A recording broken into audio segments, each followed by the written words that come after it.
ETF index mutual funds నేర్చుకుని stock మార్కెట్లో రాణించాలనుకుంటున్నారా? వెంటనే ఈ నెంబర్కి కాల్ చేయండి. నమస్తే రమగారు. నమస్తే జయ. రమగారు, సాధారణంగా పూజ చేసుకునేటప్పుడు ఒక్కొక్కరు ఒక్కొక్క దేవునికి పూజ చేసుకుంటాం. కొంతమంది శివుడికి, విష్ణువుకి, ఆంజనేయ స్వామి కానీ, వెంకటేశ్వర స్వామి కానీ, ఇట్లా మన ఇష్ట ప్రకారం మన పూర్వీకులు ఏం చేశారో దాన్ని ఫాలో అవుతూ ఉంటాం. అయితే నాకు ఒక డౌట్ వచ్చిందండి. బ్రహ్మదేవుడు, తర్వాత శనీశ్వరుడు, అట్లా కొంతమంది అష్టదిక్పాలకులు ఉంటారు కదా, వారిని కూడా పూజించేవారు ఉంటారా? బ్రహ్మాండంగా ఉన్నారు వాళ్ళు. బ్రహ్మదేవుడిని మనం పూజించట్లా, ఇప్పుడు మనకు తెలియదు అసలు. పూర్వకాలం మన రాజులు వాళ్ళంతాను ఎవరు, హిరణ్యకశిపుడు, హిరణ్యాక్షుడు, అదే ఆ రాక్షసులు, వీళ్ళంతా బ్రహ్మన్ గురించి తపస్సు. ఇప్పుడు రావణాసురుడికి, కుంభకర్ణుడికి, హిరణ్యాక్ష హిరణ్యకశిపులకి వరాలు ఇచ్చిన వాడు బ్రహ్మదేవుడే. శివుడు కన్నానండి. శివుడు ఇచ్చిన వరాలు వేరు, బ్రహ్మదేవుడే ఎక్కువ వరాలు ఇచ్చాడు వాళ్ళకి. హిరణ్యకశిపుడు ఎలాంటి వరం అడిగాడు? ఇంటా బయట కాదు, పగలు రాత్రి కాదు, ఆ మరణం లేకుండా వరం ఇవ్వమంటే మరణం లేకుండా కుదరదు, ఇంకేదైనా అడగమన్నాడు ఆయన. అడగమంటే ఇలా ప్లాంట్గా అడిగాడు అనమాట. బ్రహ్మదేవుడు ఇచ్చిన వరాలే. అప్పుడు ఈ తపస్సు చేసే వాళ్ళంతా బ్రహ్మని గురించి తపస్సు చేసే వాళ్ళే ఎక్కువ ఉంటారు. తర్వాత ఇప్పుడు మనం దిక్పాలకుల్లో పూజలు, తర్వాత నవగ్రహాల్లో పూజలు అవి కూడా చేస్తాం.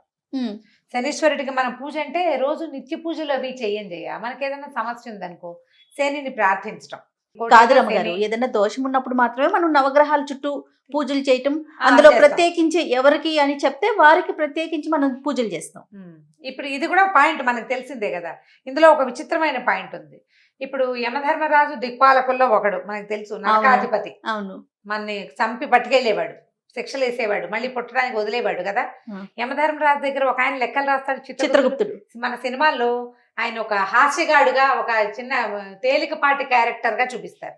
చిత్రగుప్తుడిని పూజించి ముక్తిని పొందిన ఒకటి కథ చెప్తాను నేను నీకు ఇప్పుడు. చెప్పండి. చిత్రగుప్తుడిని ప్రార్థించడం అనే ఐడియా అసలు ఎవరికైనా వస్తుందా? ఎవరికి రాదు. కానీ నోముల్లో చిత్రగుప్తుడి నోము అని ఒక నోము ఉంది చేయ. ఓకే, మీరు చిత్రగుప్తుడు అంటే ఒక విషయం గుర్తొచ్చింది రామగారు. మనకి హైదరాబాద్ లోనే ఓల్డ్ సిటీలో, నాకు ఎగ్జాక్ట్ గా ప్లేస్ గుర్తులేదండి, చిత్రగుప్తుని ఆలయం ఉంది రమ్మగారు. నేను ఒక స్పెషల్ స్టోరీ కూడా చేశాను. నేను కూడా విన్నా కానీ ఎక్కడో నాకు కూడా తెలీదు. అవుట్స్కట్స్ లో ఎక్కడో.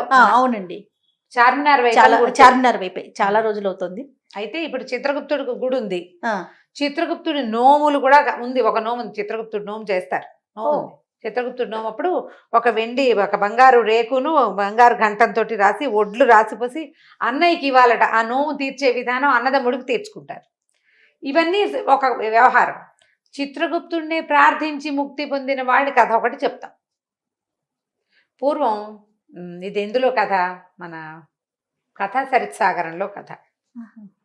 ఒక్కొక్కడికి ఒక్కొక్క ప్రజ్ఞ ఉంటుంది చూడు, మనిషికి ఒక ప్రజ్ఞ ఉంటుంది, ఒక్కొక్కళ్ళకి ఒక్కొక్క తెలివి ఉంటుంది. ఆ ఊళ్ళోట సింహవిక్రముడు అని ఒక దొంగ ఉండేవాడు ఉజ్జయిని మహానగరంలో. అయితే ఈ వృద్ధుడైపోయాడు, పెద్దవాడైపోయాడు. ఈ దొంగతనాలు అవి ఒక ఏజ్ దాకా చేయగలుగుతారు. నడివయసు దాటాక ఇక వాడి వల్ల కాదు. ఆ తర్వాత నడివయసు అయ్యేసరికి పిల్లలు ఎదిగొస్తారా, మనవలు పుడతారా, వీళ్ళకి ఏమనిపిస్తుంది, ఏదో పాపం మూట కట్టుకున్నామని, తప్పు చేసామని, అలా భావాలు వచ్చేస్తాయి. తమ ఆడపిల్లలు పుట్టేసరికి దిగులు వచ్చేస్తుంది.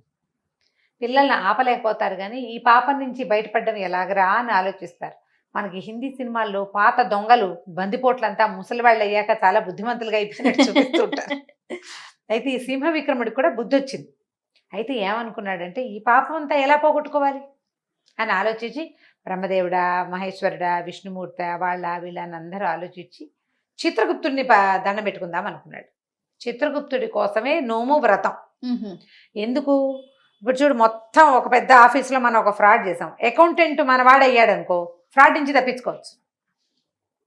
కాయస్థుడు ఒకడు ఉంటే చాలు. కాయస్థుడు అంటే లెక్కలు రాసేవాడు అనమాట, అకౌంటెంట్. ఒకడు మనవాడైతే ఎంత తప్పిదమైనా చేయొచ్చు, ఎన్ని లెక్కలు రొక్కలైనా మార్చేయచ్చు. ఇప్పుడు నేను చేసిన దొంగతనాలు, నేను చేసిన హత్యలు, దోపిడీల వివరాలు రాసేవాడు ఎవడు? నాకు సంగతి చిత్రగుప్తుడు. ఆయన్ని మంచి చేసుకుంటే ఒక తుడి చేస్తాడు, ఏముంది, అరేంజ్ చేసి పారేస్తాడు. అందుకని చిత్రగుప్తుడి కోసం ప్రార్థించడం మొదలుపెట్టాడు. ప్రార్థించగా ఇతనికి చిత్రగుప్తుడికి తెలిసింది. ఒకనాడు ఒక నోము చేసుకున్నాడు, చిత్రగుప్తుడి కోసం పూజ చేసుకుంటే ఈ చిత్రగుప్తుడే స్వయంగా బ్రాహ్మణుడి వేషధారి అయి వచ్చి వాకిట్లో నుంచున్నాడు. నుంచుంటే అయ్యా రండి ఇవాళ చిత్రగుప్తుడు నోము, మీకు ఆయన బదులు భోజనం పెడతానంటే ఈయన ఏమడిగాడు, ఎరా నాయన ఇంతమంది దేవుళ్ళు ఉంటే నీకు చిత్రగుప్తుడు ఎందుకు దొరికాడు అని అనేసరికల్లా, చిత్రగుప్తుడికి ఏం గొప్పతనం తక్కువ ఏమిటండి, ఆయనే కదా నా లెక్కలు రాసేవాడు, నాకు ఆరాధ్య దైవం చిత్రగుప్తుడే, ఆయన వశం అయితే చాలు నాకు అనేసరికల్లా ఈయన చిత్రగుప్తుడు ఒరిజినల్ రూపంతో వచ్చి ప్రత్యక్షమైపోయాడు. నేనే చిత్రగుప్తుడిని, ఏం చేయమంటావో చెప్పు అనేసరికల్లా ఆయన ఏమన్నాడు, ఇద్దరు మాట్లాడుకున్నారు.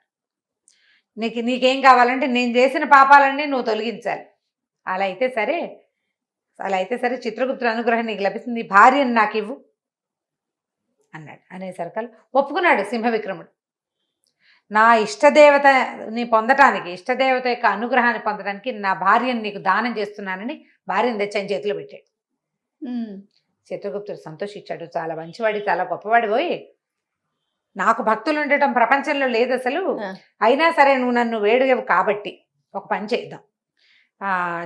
ఇప్పుడు యమధర్మరాజు కాలుండి తప్పించుకోవటం ఎవరి వల్ల కాదు, కానీ పూర్వం శ్వేతముని అని ఒక ముని పరమశివుని అనుగ్రహాన్ని పొంది కాలునికి అందకుండా, అంటే యముడికి అందకుండా సముద్రం అవతల తరంగిణి అనే ఒక నది ఉంది, ఆ నదీ పరిసర ప్రాంతంలో ఉండటం మొదలుపెట్టాడు. ఆ ప్రాంతంలో ఉన్న కుందేలు కూడా చావదు, దానికి కూడా మరణం ఉండదు, నిన్ను తీసుకెళ్ళి అక్కడ దింపుతా, నువ్వు అక్కడే ఉండు, ఏ కారణం చేత నువ్వు ఆ సముద్రం దాటి ఆ తరంగిణి నది దాటి సముద్రం వైపుకు రాకూడదు, అక్కడ ఉన్న నాళ్ళు మృత్యువు నిన్నేమి చేయదు, నీకు చావు తప్పిపోతుంది, చావే ఉండదు, తప్పించుకో, ఏ కారణం చేతైనా కనుక నువ్వు కనుక వచ్చేసావో అప్పుడు నీకు ఇంకో ఉపాయాంతరం చెప్తా, నీకు నరక శిక్షలు తప్పించుకునేందుకు, ప్రస్తుతం నీకు మరణం లేకుండా నిన్ను బయటికెళ్ళి అక్కడ దింపుతానని చెప్పి ఆ శ్వేతముని ఉన్న తరంగిణి నది అవతలి ఒడ్డులో ఉన్నటువంటి ఆశ్రమ ప్రాంతంలో తీసుకెళ్ళి దింపేశాడు. వాడు అక్కడ హాయిగా ఉండటం మొదలుపెట్టాడు, బుద్ధిగానే ఉంటున్నాడు, అక్కడ దొంగతనాలు చేయటం బాగానే ఉన్నాడు.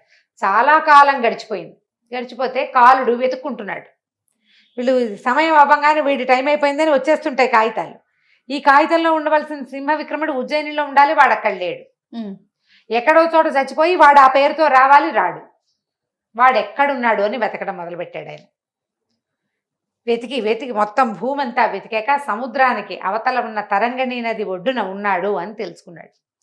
వాడిని తేలేడు, కాలుడికి ప్రవేశం లేదు, సముద్రం దాటి తరంగిణి దగ్గరికి వెళ్ళకూడదు, ఆయన ఎలా పట్టుకోవటం అని ఆలోచించి ఒక సౌందర్యవతి అయిన కాలకన్యని సృష్టించి వదిలిపెట్టాడు. ఆవిడ పోయి ఈ సింహ విక్రముడి దగ్గర చేరి వాడిని మంచి చేసుకుంది, వాడితో కలిసి ఉంటాం మొదలుపెట్టింది. ఇద్దరు కలిసి ఉంటున్నారు. సరే కలిసి ఉంటుంటే బాగా మోహింపజేసేసింది అనమాట. మోహింపజేసిన తర్వాత ఒకనాడు నేను మా చుట్టాలు ఉన్నారు, వాళ్ళని చూసొస్తాను, తరంగిణి నది దాటి వెళ్ళాలి, నువ్వు ఇక్కడే ఉండు, నేను వెళ్ళి వచ్చేస్తా అంటే ఒప్పుకున్నాడు. ఒప్పుకునేసరికి ఆవిడ ఏం చేసింది, ఒక డింగి పడవలాంటిది ఎక్కి ఆ తరంగిణిని దాటబోయింది. నదిని దాటద్దు, ఈ దాటే క్రమంలో ఏమైంది, ఆ బోటుకి ఆవిడే చిల్లు పెట్టుకుని బోటు కాస్త తలకిందులైపోయింది, నీళ్లలో పడి కొట్టుకుపోతూ, నువ్వు రా నన్ను రక్షించు, నువ్వు సింహ విక్రముడివి కాదు శృగాల విక్రముడివి, నువ్వుతో నక్కవి, నీకు ఓపిక లేదు, బలం లేదు, పేరు మాత్రం సింహ విక్రముడు అని పెట్టుకున్నావు, నీకు ధైర్యం లేదా, ఆడది నీళ్ళలో మునిగిపోతుంటే రక్షించలేవా అని అరిచి కేకలు పెట్టింది. తరంగిణిలోకి వెళ్ళకూడదు ఈయన, చాలా లాగాడు. ఇక ఆ సౌందర్యవతి పట్ల ఉన్న వ్యామోహంతో దూకేశాడు నీళ్ళల్లోకి. దూకేస్తే ఈ తరంగిణి మధ్యలోకి వెళ్ళేసరికల్లా ఆవిడ ఇటు ఒడ్డుకు వచ్చేయాలి, ఇతను ఎక్కడికి రావాలి, శ్వేతముని ఆశ్రమం వైపుకి రాకుండా సముద్రం వైపుకి లాక్కెళ్ళిపోయింది అతను. ఎప్పుడైతే తరంగిణి అవతల గట్టు దాటేశాడో, దాటి సముద్రం మీదకి వెళ్ళిపోగానే కాలుడు ప్రత్యక్షమైపోయాడు. ఆయన శక్తి అక్కడ దాకానే ఉంది, దొరికేవరో నా సంతానం నువ్వని చెప్పేసి ఠాకి ఏమని పట్టుకుని తీసుకెళ్ళిపోయాడు. తీసుకెళ్ళిపోతే ఈ యమపురికి వెళ్ళిపోయారు. యమధర్మరాజు ముందు కాలు పట్టుకెళ్ళి అక్కడ వదిలిపెడతాడనమాట. జనం అంతా నుంచున్నారు. సింహ విక్రముని చూశారు కదా, చిత్రగుప్తుడికి జాలేసింది, అయ్యో వీడు వచ్చేసాడని. ఒరే అబ్బాయి, నీకు యమధర్మరాజు నేను ఒక మాట అడుగుతాడు, నువ్వు శుభం తీసుకుంటావా అశుభం తీసుకుంటావా ముందు అంటే శిక్షలు అంటే ఒక బహుమతి ఒక శిక్ష వస్తాయి, ఏది తీసుకుంటావు అనుకుంటే నువ్వు ముందు బహుమతినే తీసుకో అని చెప్పాడు. చెప్పేసరికి సరేనని ఒప్పుకున్నాడు. సరే అందరినీ పిలిచారు, ఈ వరుసగా ఒక్కొక్కళ్ళకి శిక్షలు ఇస్తున్నారు. ఈ కుర్రాన్ని పిలుచుకొచ్చారు, ఈ సింహ విక్రముడు అనే వాడిని తెచ్చారు. తెచ్చిన తర్వాత ఓహో వీడు పాపి దొంగ, వీడిదా వీడదా అని మాట్లాడుకున్నారు. వాడు చేసిన దొంగతనాలు ఉన్నాయి కదా బోల్డ్ అని, ఇన్నాళ్ళ నుంచి తప్పించుకున్నాడు, ఇప్పటికి వచ్చాడని. ఈ పాపి జీవితంలో ఏమైనా మంచి పని చేశాడా అంటే మిగిలిన వాళ్ళు ఏమీ లేదన్నారు.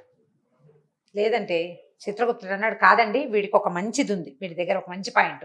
వీడు తన ఇష్టదేవతని సంతోష పెట్టడానికి భార్యని దానం చేశాడు. అది చాలా గొప్ప సంగతి కదా. ఇష్టదేవతని ప్రీతి బంధించడం కోసం భార్యని దానం చేసిన పుణ్యం ఉంది వీడికి. ఏదైనా పుణ్యం ఉండాలి కొంతైనా, ఇదంతా పాపాలు ఉన్నాయి, ఒక పుణ్యం ఉంది కాబట్టి పుణ్యం వల్ల ఏంటంటే వీడికి ఒక రోజు స్వర్గవాసం ఉంది అవకాశం. ఏరా అబ్బాయి, నీకు నరకవాసం తప్పదు, నరకం తీసుకుంటావా ముందు స్వర్గం తీసుకుంటావా అని అడిగాడు యమధర్మరాజు. ముందే చిత్రగుప్తుడు సలహా చెప్పాడు కదా, అందుకని నేను స్వర్గవాసమే తీసుకుంటానండి అన్నాడు. ఒక రోజు అంటే ఒక దివ్య సంవత్సరం, వాళ్ళు మన మానవుల యొక్క సంవత్సరం అనమాట స్వర్గంలో ఒక రోజు అంటే. స్వర్గంలో ప్రవేశపెడుతుంటే చిత్రగుప్తుడు ఏం చెప్పాడంటే, స్వర్గంలోకి వెళ్ళాక స్వర్గ సుఖాల జోలికి వెళ్ళబోక, వెళ్ళంగానే నిన్ను తాగుతారు, తినిపిస్తారు, హాయిగా తిప్పుతారు, సంతోషంగా నాట్యాలు అవి ఇవి చూస్తావు, సంతోషభరితమైనది ఉంటుంది, అది తీసుకోవద్దు. తపస్సు చేసుకో, శాశ్వతంగా నీకు స్వర్గలోక నివాసం లభిస్తుంది, ఎప్పటికీ నువ్వు ఇంకా నరకానికి రావక్కర్లేదని చెప్పాడు. చెప్పేసరికల్లా ఈ వెళ్ళిన సింహ విక్రముడు ఏం చేశాడు, ఇక ఇంద్రసభలోకి నగర ప్రవేశం చేసి ఇంద్రసభలోకి వెళ్ళకుండా ఇక అక్కడ స్వర్గంగా ఉంది కదా గంగా నది, స్వర్గంలో ఉంటుంది కదా, ఆ గంగా నది ఒడ్డును కూర్చుని తపస్సు చేసుకోవటం మొదలుపెట్టాడు. బుద్ధిమంతుడైపోయాడు. సరే, ఈ లోపల మన వాడు ఏం చేశాడు, చిత్రగుప్తుడు తన భక్తుడి తాలూకు పూర్వ చరిత్ర అంతటిని ఒక భూర్జపత్రంతో తుడిచేసాడు, డిలీట్ చేసేసాడు. అంతే, ఎరేజ్ చేసేసాడు లేదా డిలీట్ చేసేసాడు. కొన్నాళ్ళు సంవత్సరం అయిపోయింది, ఒక రోజు గడిచిపోయాక నరక వీళ్ళు వస్తారు కదా, ఏమన్నా యమదూతలు వచ్చారు ఇతన్ని తీసుకెళ్ళడానికి, నరకానికి తీసుకెళ్ళిపోవాలి. అందుకని వాళ్ళంతా స్వర్గానికి వచ్చేసారు కల్లా. స్వర్గం ఇతని వైపు చూడ్డానికి కూడా వాడికి కళ్ళు కనిపించట్లేదు. సింహ విక్రముడు ఇక్కడ ఉన్నాడు, చూస్తుంటే కళ్ళు మసకలు గమ్ముతున్నాయి, వాడు కనిపించట్లే, వాడి కేసు కూడా చూడలేకపోతున్నారు వీళ్ళు. సరే, ఏం చెయ్యాలి? తీరా వాళ్ళు మళ్ళీ వెనక్కి వెళ్ళారు. ఆ సింహ విక్రముడిని మేము తేలైపోయామండి, వాడిని చూస్తుంటేనే కళ్ళు మిరుమిట్లు గొలిపేస్తున్నాయి అనేసరికి హాత్తేరి అలా ఎలా కుదురుతుంది, వాడికి ఒకరోజే నేను స్వర్గవాసం వేసింది, తీయండి పుస్తకాలు అన్నారు. పుస్తకాలు తీస్తే ఏముంది, ఏం లేదు పుస్తకంలో. వాడికి పుణ్యమే ఉంది, అది కూడా ఒకరోజు స్వర్గవాసం, ఆల్రెడీ అక్కడికి వెళ్ళాడు, అక్కడ వాడు ఇంకా పుణ్యాన్ని సంపాదించుకున్నాడు. వాడి పుణ్యం అయితే కానీ వాడు ఇక్కడికి రాడు, వాడు ఎప్పటికీ పుణ్యం అవ్వదు, వాడు రోజు జపమే చేసుకుంటూ కూర్చుని ఉంటాడు అక్కడ. దాంతో ఇక వదిలేశారు, సింహవిక్రముని వదిలేసేయండి, ఇంకా వాడిని మనం తేలేం, వాడి పుణ్యం పూర్తయిపోయాక మనకు తెలిసి ఇక్కడ ఎర్ర బల్బు వెలుగుతుంది, ఆపరేషన్ పూర్తయిందని, అప్పుడు తెచ్చుకుందామని వదిలేశారు. ఈ చిత్రగుప్తుని ఆరాధించినటువంటి సింహ విక్రముడు శాశ్వతంగా స్వర్గంలోనే ఉండిపోయాడు. ఎందుకంటే అతను ఈ స్వర్గంలో ఏ వైభోగాన్ని తీసుకోలే, స్వర్గవాసాన్ని తీసుకున్నాడు అంతే. అక్కడ ఈ గోదావరి ఈ గంగానది ఒడ్డును కూర్చుని హాయిగా తపస్సు చేసుకుంటూ మునుల్ని ఋషుల్ని వీళ్ళతోటి డిస్కషన్లు పెట్టుకుంటూ ప్రశాంతంగా స్వర్గంలో ఉండిపోయాడు. చిత్రగుప్తుని ప్రార్థించిన వాడికి ఇలాంటి ఫలితం వస్తుందని చెప్తారు ఆ కథలో. అందుకని చిత్రగుప్తుడు నోము చేస్తారు జయ, అందరిళ్లలోనూ ఉండదు. మా అత్తవారింట్లో ఉందన్నారు కానీ నేను పెద్దగా ఫాలో అవ్వాలి, నాకు తెలీదు, కానీ చేశారు మా వాళ్ళు ఎవరో కొంతమంది. చిత్రగుప్తుడు నోము కొన్ని కుటుంబాల్లో ఉంటుంది.